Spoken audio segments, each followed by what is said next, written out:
I'd say you rest for the night because you've been writing for a long time, and you share more stories with Grimgrin or Gribgrin. His name is going to change every time. You share more stories, and like during that time, you start to figure out like this shared mythology or shared theology. Oh yeah, we work on our pitch, so it's like, okay, I think our color should be puce and mauve. It's like, you know, have debates about like and also just getting your story straight.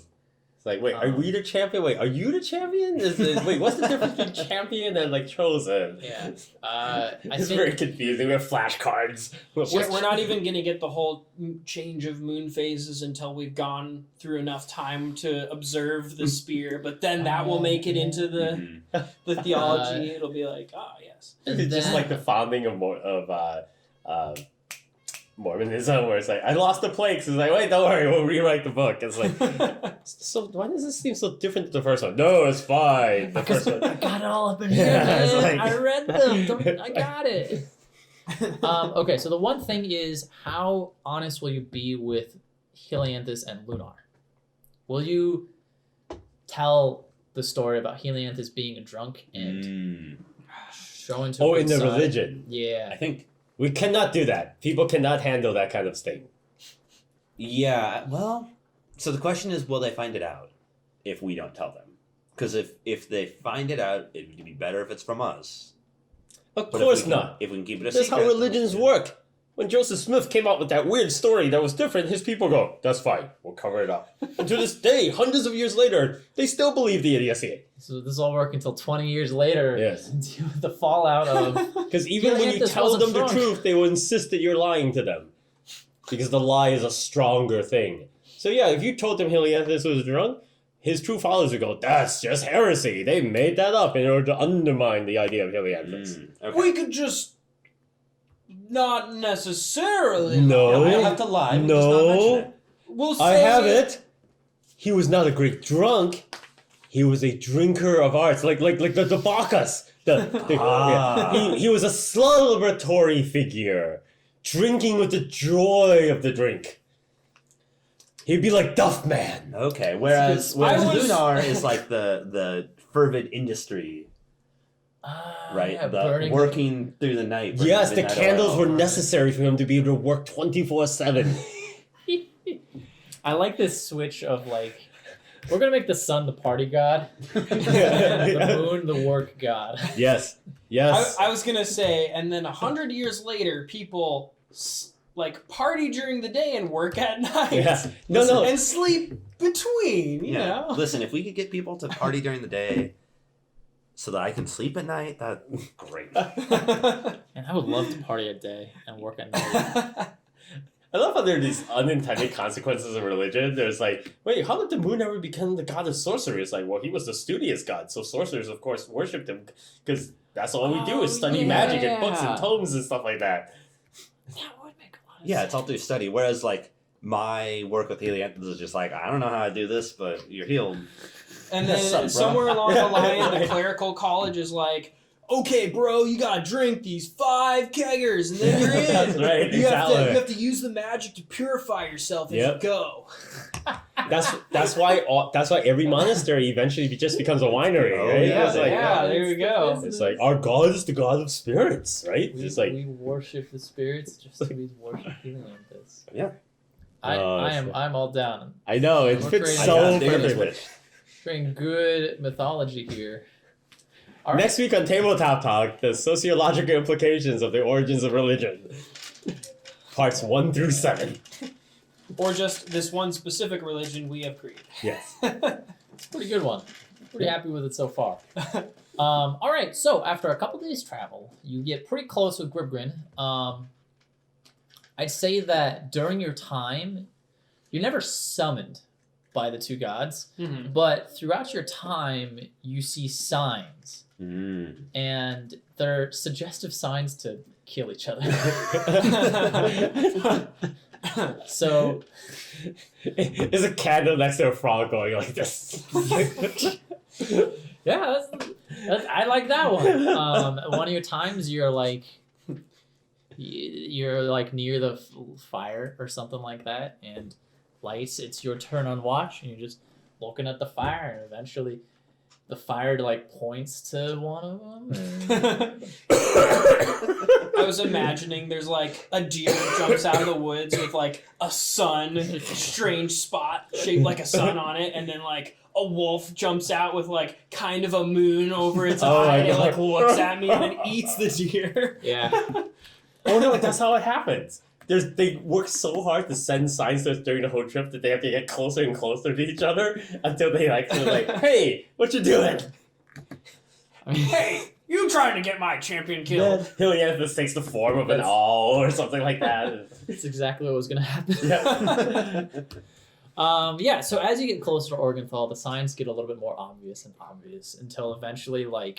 They're both waiting at the gate. I think... And we're like overly friendly with each other, and like you're because we keep seeing this stuff, we know they're watching. Guggen has such a good time, you now travel normally with him just strapped to you. Yeah. Turns out you both like it. Hey, he can't like sleep or something without. He misses the calming resonance of your breathing. It's, yeah. I can't refresh my magic spells unless. You're just having a good time, and like you're just laughing over like their attempts. I think at one point, Led, you're just drinking tea, and the tea leaves just make point out the words, "Kill Gribgin." Yo, Grimden, check this out. And I can't believe it. Here, check out this, and he like spills out some of his goblin ale. Every time he spills it, It's got your face with 2 X's for eyes. Yeah. They're getting real desperate, aren't they? Oh boy. They become more. all of this power, and it's being used for these infantile jokes. Okay, so eventually you make it to... You're at the outskirts of Organthal. And Organthal is kind of like more of a frontier city.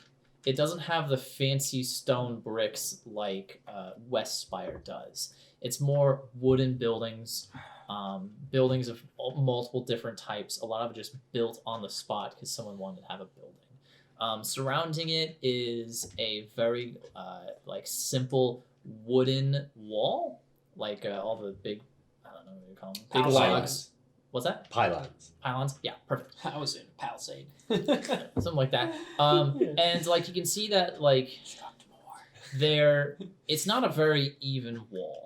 Sure. Because as they're building out the city, they're kind of just taking out a section of the wall, building the building, and building the wall around that building. Yep, that's very And traditional. You can see off in the side that they're doing that exactly right now. There's a guard. It looks like an orc.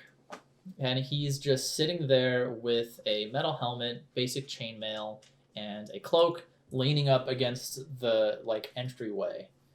And he nods his head as you guys approach.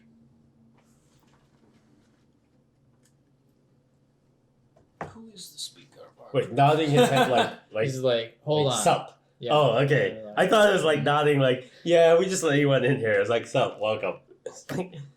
What's up? Hello. Hey, you here to make an Orenthal? What did he just say? Pardon? I'm sorry. Sorry. Common's not very good with me. Are you here to enter Organthal? Yes, that's the plan. All right, great. Enjoy your stay. Okay. Who don't you let in? People I don't like. Oh. Oh. Well, nice to meet you. You guys look fine. You're not gonna cause it. You promise me you won't cause trouble? No trouble here. All right, course. perfect. Okay, great. Listen, I have a question for you. Yeah, all right. As long as I've got your ear. Mm-hmm. I am a traveling healer. Is there anybody in town who might need some help? Need some medicine or... Oh, you can help me. Oh. And he pulls back his chainmail, revealing his arm, and there's a massive green gangrene gash on his arm. Oh, man. This has been bothering me for a couple of days. Led does his very best not to make a Organthal is a terrible place. I've had gangrene All right. for a couple of days now. There's no place I've been able to get it taken care of. I mean, it's really painful, but they kept saying you gotta keep working. You just We gotta don't power have through the it. money to hire anybody else if you leave. Who's gonna watch this gate? This is my gate. Listen. All right. I He couldn't get time off approved. I know. am here. I am a priest of the what are we calling this guy? The god of two bodies? The sun and the moon. The sun and the moon. And by their combined powers, I heal you. This may sting a little bit. All right. It stings already. Yeah. All right. I cast Cure Light. Sweet.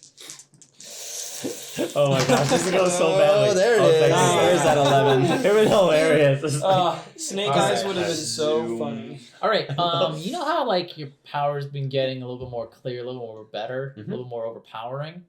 Yeah, it is like full blown. Like the clouds separate and the light casts down from above. Which, of course, And, doesn't make any like, sense. Yeah, and Jacob's he is lights and- entirely covered in this ray of light. And you hear him scream at first, and then goes, oh, that does that. Oh, that's pretty good. That's not bad. And then the light goes away, and he's like, it's gone. You did it. By the power of the sun and the moon, you have been healed. Sun and the moon. I don't know who is that. Do you remember the stories of before the sun, of man? And I gesture to the horizon. Yeah. The old gods who lived in the sky, they're coming back. Whoa. Go tell your friends. Oh, I will. I'll tell them that they cured my arm. I'm gonna live. I'm gonna tell them. Thank you. Yeah. Come on in. Wow, I'm really glad I let you guys in. Just think if I turned you away. What's your name, Jack? My name is Gorvin. Gorvin. Gorvin? Yeah. The pleasure was mine. Oh, what's your name? I am led. This is Alzim, Lights, and Gribgin. So, Gribgrin. God damn it. Gribgin. Gorvin. It's okay. It's just kind of like guttural noises. I'll tell them. I'll tell everyone. Thank you. We'll be around. If other people need healing, send them to us. Of course. Yeah, and as you walk away, though, he suddenly grabs your arm. Mm-hmm. And when you turn to see him, you see his eyes are all light with Whoa. fire, kind of like Alzim's. And he just says, Kill Grimgrin. Listen, lad, I'm using all my power right now. Dude, You gotta kill him. will you cut it out? I'm trying to help this guy. I'm trying to give you a good name, man. And he faced like, whoa. What happened there? Sorry, it's a residual effect of the healing. Oh, okay. Yeah, all right. It's all good. right. It's healthy. Don't worry. Thank you. about it. Okay, cool. All right. It's good. I'm gonna be able to guard this You gate. may experience a little lightheadedness after. Lightheaded. Don't operate any heavy machinery for a couple hours after your healing. I'm gonna be able And to, deific Manifestation. manifestations. Yeah. I can actually guard this gate now. Ask people what the business is. You guys head on in. I already know you guys are on business. Deific possession. And he goes back to his position, and he's standing in the middle with his spear held high. Oh, nice. I like how he's just not doing his job because he was half dead. Say, I could be dead in an hour. Yeah. If I challenge anyone, I'm just gonna. I was hoping he wrote two snake eyes, and the light would just burn his arm off. And he's like, problem solved. Turns out amputation was the only path. It was too far gone. Ugh. Oh, shit. I forgot about Light's arm. What about your arm? That was supposed to be the thing. Remember it got all messed up from Right. the shadow We people? got all necrotic, Yeah. necrotized. He's gone now. It's just a stuff. Oh yeah. When I got blessed. Yeah, okay, so when you got blessed, it became like a black gauntlet instead Mm. that you can't take off. Oh. But That Yeah. has a life of his own. No. That in the middle of the night, it No. comes to life and kills your enemies. Yeah. We Well, it tries to got- kill me. All right. Okay, so you guys are entering into Organthal, and it's a kind of a bustling city. It's a bustling new city. A lot of wooden buildings. The roads aren't really kind of set yet, but they are definitely set by the multiple feet walking around. It's definitely got that like new town energy. Yeah, Like, everybody's doing something. Do we get a sense of where these immigrants are coming from? I don't know. How would you get a sense of that? Like, do we get a sense like there's a lot of people arriving on carts, or there's like tons of transportation? Is there like a bunch of people queued up waiting to get into the city? Like, do we see a road that looks like it's just been way more used than some outpost? Yeah, there's a couple of carts. You can see in the distance that there's a river, and that's probably where they're coming from. Mm-hmm. Do we see a bunch of prisoners being let in and then unshackled and being told like, now you have to work your debt off, blah blah blah? No, nothing like that. We do see like a cool multitude of people. It's a very like rough and tumble town. Okay. What the weird thing is you start to walking towards the city center, you notice that a lot of the people are looking at you. It's the eyes. Yeah. They're not used to troves of glowing umber fire eyes. I mean, we're sort of a motley crew. Wait, too. I know I keep asking this over and over again. I sound like a moron. Are you a dwarf? Yes. Okay. I think that's the first time you've asked that. Okay, I feel like I keep forgetting whether you're a dwarf or a human. Yeah. And I think every once in a while I just try to play it off by pretending I know and hoping that you say it during the game. What about the smaller people? You know? Yeah. You're either the really small or the small. Yeah. Not that big of a difference. I take advantage of the fact that I'm a troll and I was referring to you as smaller, just hoping to get away with it and someone would say something. Yeah, I guess we haven't figured out, can Alzim tell the difference between dwarves and humans? Never really had to. We're all very small. It's this weird angle. All right, All so foreheads look the same. it started with people like kind of turning their heads to look at you. Now everyone's like stopping in their tracks, turning their whole bodies towards you and just silently staring at you. Do they have like little zombies, moons like and their brains suns? have been used. Not really like Okay. zombies. It's more of like they're stopping, and like some of them are staring at what you could tell are lead. Others are staring at Gribgrin. Gribgrin looks at something's not right. Yeah, what's going on here? What is going on? They're gonna try and start a fight here. Eventually in the crowd now, like everyone is stopped. There's no moving at all around you. A person in the crowd, a shrill voice yells out, "Kill Grimgrin! Kill Grimgrin!" And another one on the other side says, "Kill Led! Kill him! Kill Led! Fight!" And more of them fight. They're yelling out until it's a cacophony of like, "Fight! Kill them! Fight for the sun! Fight! Lead the moon!" But they're not taking action. They're not taking action. They're just kind of speaking through them. Okay. And is it fairly obvious at this point that the people have all been compromised, that they're in some kind of like Alzim, could you use your bellowing troll voice to oh yes, cut through this? The windy troll. I will bring my hands together. Whoomp. Look, Helianthus and Lunar, come on out. All right. You don't need to use these young mortals as your instruments. Pushing people out of the way. On one side bustles out Helianthus, and on the other side, not really, pushing people out of the way, but you can see them before, is Lunar. And they both come in, and Helianthus starts with, "Come on, they're right there. Come on, lad, come on. We can win the fight right here, right now. It's 2v2. You know, I gave you your power first, you have more experience. You could do it. Alzim, you're a troll. You're bigger than them." Of course, victory is assured, but We are stronger if we do not fight. Lunar bells up. "Ha, ha, ha, ha.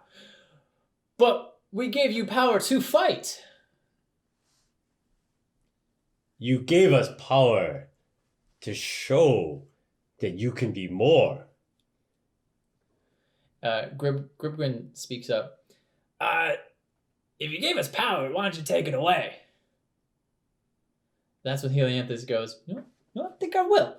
I think I will take it away." that would be a mistake. I did it. I cast light upon the ground. Yeah, you can cast light. Are my eyes still burning? Yeah, your eyes are still burning. Yeah. It's not working there, it seems. What is going on? Gribgrin speaks up. I don't think they're the ones giving us the power here. Lunar speaks up. If we're not giving you the power, I mean, it's our power, right? But, like, we're not granting it at all? Where does your power come from? I don't know. We just always had it. Helianthus speaks up. Didn't you say it was your father who punished you by sending you down here? Yeah, yes, yeah. Where is this father of yours? Out there, doing things, creating more worlds. And during this whole time of your punishment, he's never come and said, "How's it going? Have you learned your lesson?" That's what the fathers of the trolls would say after sufficient fighting. Or the intestines are all messed up and they have to come and do the separation thing. We didn't even get a word. He didn't say anything. You were just all of a sudden powerful, and then we were just not. And in a mere moment, we had to choose how to be mortal.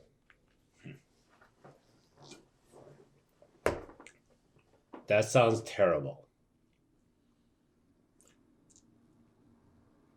Don't you think then that since they still have their power, the High God believes in what we are doing?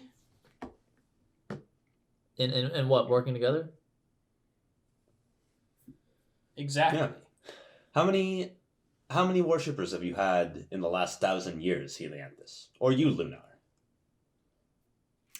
Lunar pipes up. Well, I've had 50. 50 followers. Helianthus says, "You're a liar. You lie. I've had 0, and I know you've had 0. Otherwise, we would have seen churches to the moon, but we haven't. Just gonna lie, like you always lie."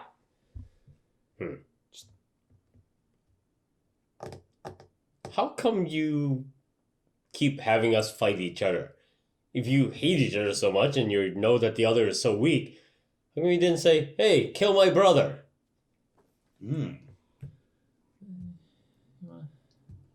But no, it's not about.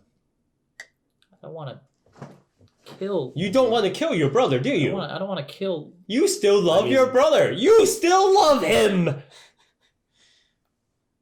Yeah. See? It is the way with the trolls as well. We want to kill each other, but when we are in the embrace of each other, we remember that we share the same troll blood. You still love him.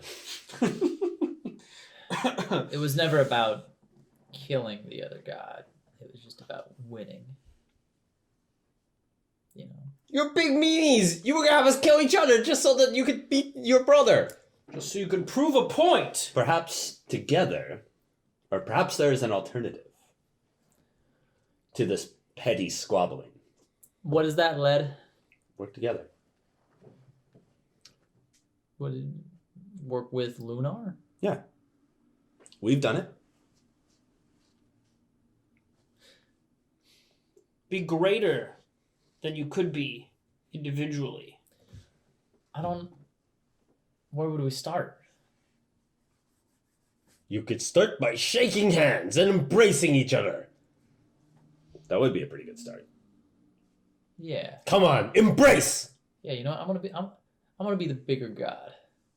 Ow. It is unfortunate. Your brother is clearly the bigger god. But he will be gentle with you. Your weak elf body will be able to handle it. All right, Lunar. Each of you has chosen a champion from amongst the others' races. Clearly, there is precedent. Helianthus looks up to Lunar and is like, "Yeah, trolls are pretty cool. Can regenerate pretty fast." Trolls are the best.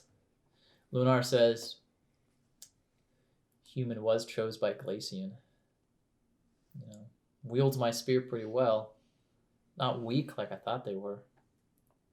Make a pretty good race, Helianthus. Make good people. You too, Lunar. And they slowly approach, and eventually they embrace. This is just like the great troll opera, Romeo and Juliet. I thought you were going to make a bunch of rumbling noises that we couldn't understand. No, troll opera is very well known. The great troll writer Shakespeare. Named for how thunderous he could shake. Yes. The spirit of the trolls, right? It's like, all right, so something happens in their embrace. oh no, that's all word we don't want. Nobody wants to see that. Nothing like that. Nothing like that. Just something narrative. All of the villagers around you kind of get clear their stupor. They start looking around, going like, "What is going on?" And they like kind of fix eyes on like what's happening in front of them, which is an elf and a troll hugging.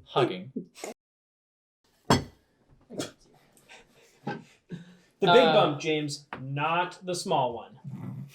We should do something different, like instead of a clap, like a cowbell. It's like dong or gong. Maybe. There By a gong. There was a bunch of Stars Without Numbers where Will would clap and Mason would clap, and they'd clap at like slightly different tempos, and it was a nightmare. I love watching those episodes because they're hilarious. Yeah.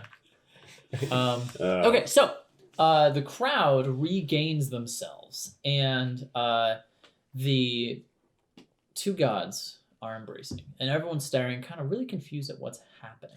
Why are we all out in this? Women are covering their children's eyes. Yeah, and there's a bright light from the heavens. Oh. And Helianthus and Lunar are slowly rising up into the sky. People are going like what's going on? What's happening? What's going on? Gribgrin yells out, "They're ascending! They're returning to the sky! Praise the sun! Praise the moon! And the moon!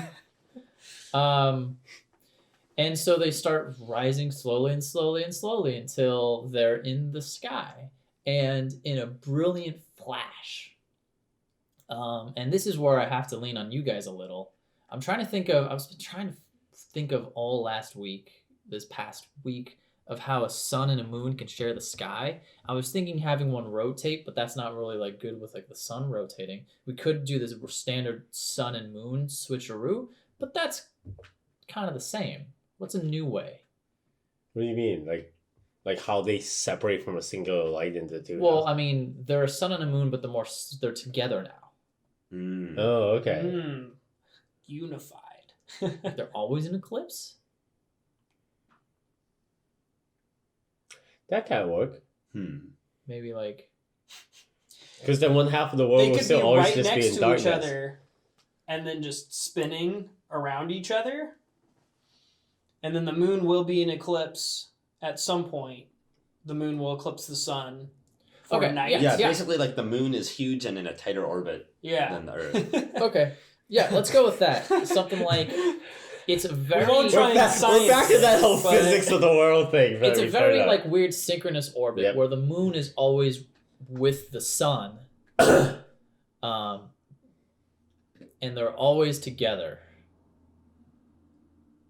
Sure, we'll do something like that. And remember, this is a geocentric world, so it's like the sun, the moon, Sure. the Also- Earth, the sun. Also remember, the world doesn't need the whole globe to have life, right? Because 98% of it has been murdered. Oh, well, that's the thing. The whole world can have life now. There's going to be such a big flood when that 10-mile tall glacier melts. Oh, Lord. I would just hand wave. Okay, so that's pretty much the end. You guys figured out a way to have... Wait! The Son of Man has to be smited from the heavens. Yeah, Because otherwise we would cook. Yeah. Oh yeah, we need to turn that two shit off. sons.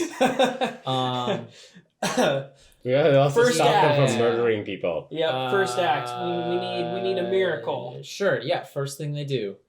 a giant ray of sunlight hits the Son of Man and causes a huge explosion in the center of the world. Now, let's not say it was sunlight exactly. Sunlight because and moonlight. Yeah. Ooh, Spiraling. Moonlight. Oh my god. A ray of moonlight. And we shall call it the Smoon. I like nothing about this new world. The trolls return to their caves on the ground because they just can't take it anymore. All right, and so that's the end of Son of Man. You guys got the sun and the moon to coexist, to overcome their differences, and now the world lives. Babies. Now the world lives in a new harmony. The entirety of the Earth, or the world, is now free. So everyone kind of releases themselves from the tyranny of the Son of Man. There's a huge amount of open space means prosperity. Yeah. Oh yeah. Oh, that's what it is. They have beautiful moon babies who spread out into the world. So instead of stars, there's now these tiny sources of living light that allow the entire world to have light and life. Mm-hmm. So they can hang out together, but their kids can't go out into the world. Okay. Yeah. Yeah. I can kind of Little glowy moon babies. Sort of like, and they all play the piano and are really good at math. all right. So Yeah, like hundreds of little sons of man. Yes. Sized. Spoons. Spoons. Yes. Sure, a lot of smoons. Okay. So epilogue time. The cult of the sun obviously crumbles, right? Their main source of power is gone. They can no longer perform their miracles. They no longer have a purpose, since there's nothing for them to feed souls into. All of their whole basis of existence is gone. One of the leaders of the cult of the Son of Man realizes the monstrous things they've been doing, and he commits suicide. Yeah, totally. So, Let's do that. Yeah. Well, and of course, Alzim, as a relatively high-ranking former member, you can sort of rally people to the cause of this new religion. yes. We were involved The in this Smoon. cult, but we didn't know what was happening. Yeah. The world lives in harmony, Yeah. as the races of the sun, the races of the moon, Yeah, can we truly coexist now. Yeah, we found this new religion of true coexistence and harmony and careful population control so resources don't get scarce, because that's what actually causes conflict. Yeah, and Wow. it's The dwarves have It's a all great about system birth in control. place. Well, so I feel like there's precedent because we've been living for 1,000 years in this little space and haven't overflowed it, right? And so it's Well, just that was because people are getting fed to the Son of Man. Yeah, I feel like the Overpopulating. opposite would happen. Just like when the Green Revolution led to overpopulation, suddenly there's all this new land that you can cultivate. People will go nuts. It's like we're gonna have 100 babies now. right, and the key is that that growth, acknowledging that growth is not sustainable and that it is a temporary thing until this space is filled up, and then we will it is in the plan and it's in the doctrine. got it. It's you're saying the theology is well aware Yeah. of the future, not just we won. Now- Growth. Lead is not too bright, so I don't know where this came from. Yeah, because I thought maybe we're building the one-child but- policy into the religion. He is very wise. Yes. Okay, so that makes sense. So you don't know how to do it. Oh, no. You know what needs to be done. No, it's very Yeah. easy. The sun and the moon are a dyad. So to truly worship the sun and the moon, every couple can only have 2 children. One child is a mistake. More than 2 children is an insult to the gods. Right, you can only 2 parents, 2 children, generation to generation, never any overpopulation. Wow, just huge But tracks. that means that we can't work this new land that we have. Don't overthink it. You We humans have are to- always like, Yeah, so it's like the smoons, right? There's a big burst of them, and then they stop. yep. Yeah. All right, sweet. In the next 5 years, you can have as many babies as you want, That's but right. after that, it is 2. That's 2 right. shall be the number of Okay. babies. There will be a jubilee of sex, and then there will be a moratorium. Get it in while you can. All right. Yeah. We shall call it the baby boom. Yes. Oh, yes. Oh no. There will be so many pregnancies. They'll be so entitled. All right, that's it for our this is Dungeon World great. campaign. Ended with no combat, just nice peaceful resolution. Twist to the normal D&D game. Yeah. That is brilliant. This is what you get Did you when you run a game with only world-building GMs in it. It's like, you've established our whole religion.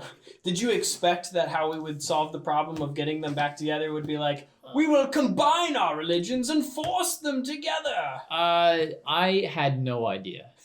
I thought that just sort of evolved naturally. Yes, and it did. well. Yeah, Because it could easily have been, okay, this is our solution. We get together, all four of us, and murder one of the two of them, so only one of them is left. Yeah, or maybe murder them both. Yeah. Yes. Oh, and become the gods ourselves. Yeah, so the past couple of weeks I've been trying to like think of what you would do so I could plan around it, but the honest like answer was I didn't know what you would do because to guess what you would do would be to think what is the best answer. Yeah. Because it's interesting, yeah, because like other things could have worked narratively speaking. Like if we had decided we must kill them, they are not suited, then the High God might have appeared and been like, "No, you must replace them because we gotta still have a sun and moon, you idiots." I had no plan. My whole plan coming into this last session was Alzim's plan would be whatever Like's plan would be. Alzim would back it, but in a hilarious and overly over the top fashion. And it worked. My Yeah. thought was, I just need to get through this one scene with Lunar. yeah, I didn't know how that that scene would go. Me either. Because I knew how Helianthus would give Alzim power because he's just a drunk and he's just like, yeah, do you want power? Sure, Lunar would be man. a little bit more careful. But you convinced them. All of that happened because I personally didn't decide what gender they were. And eventually came to the point of someone asked and I was just like, I don't know. Yeah. You know what? I'm just not I gonna remember say. that. I That don't was- want to do it. See, I thought you wanted to make them so contrasted with each other that, like, Helianthus was just, like, drunken, toxic, masculine person. So Luna would be a genderless, meditative, always in a, like, state of, like, candle trance type of thing. It's like, yeah, this is, like, my 1700th year enjoying this trance music. After 1,600 years, you really get to. You truly understand. You know, these villagers they've been passing down the trance music for 50 generations. It's like their entire cult just all they do is make candles 24/7. And like They have the candle makers, and then they have the drum, the music players. Oh, I didn't start the timer. Nah, that's fine. This is really just like extra content. Yeah. There's nothing more to say, right? Yeah. We can do our under the table, but what's there to say? Yeah, Let me they've just already finish experienced it. the fullness of our conversation. We described how catacombs worked. Yeah. We We built our whole religion, speculated on how two suns can come together.